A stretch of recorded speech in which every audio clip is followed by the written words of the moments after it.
पूर्ण नाव काय आहे तुमचं? महेश आबासाहेब खामकर. काय त्रास होते तुम्हाला? चालता येत नव्हतं, सायटिकाचा त्रास होता. कमरेमध्ये 3-4 मणके सरलेले होते. आता कितपत कमी झालं तुमचं दुखणं?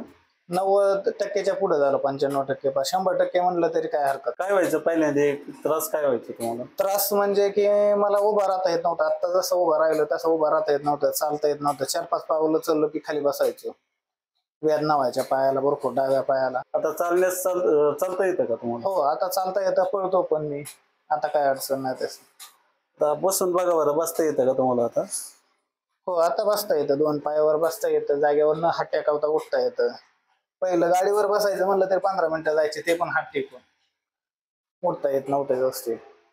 आता आपण इलाज कशा पद्धतीने करावं? आता आपल्याकडं म्हणजे विलाज मी आल्याच्या नंतर मग तुम्ही चेक केलं. चेक केल्याच्या नंतर किती दिवसात बरं होईल हे तुम्ही सांगितलं. त्याच्यानंतर तुम्ही इलाज चालू केला. पहिल्यांदा मी आलो, त्यानंतर 5व्या दिवशी आलो, दुसऱ्यांदा, तिसऱ्यांदा 5व्या दिवशी आलो, चौथ्यांदा 8व्यांदा बोलावलं मला 8व्या दिवशी, आणि आता नंतर 5व्यांदा डायरेक्ट 15 दिवसांनी बोलावलं. आपण विलाज करतो, हे गोळ्या देतो का? नाही देत. इतर पेशंटला काय संदेश देऊ शकता तुम्ही? मी तर म्हणेन, ज्यांना मणक्याचा किंवा चालण्याचा त्रास असेल त्यांनी एकदा अवश्य येऊन भेट द्यावी. त्यानंतर त्यांना पण जाणवेल की किती फरक होतो, काय होतो.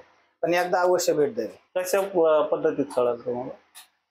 मला म्हणजे जे आमचे, आता मी मेकॅनिकल असल्यामुळे मटेरियलसाठी श्रीगोंदामध्ये मुक्ता ॲटोमोबाईल्स मध्ये जातो.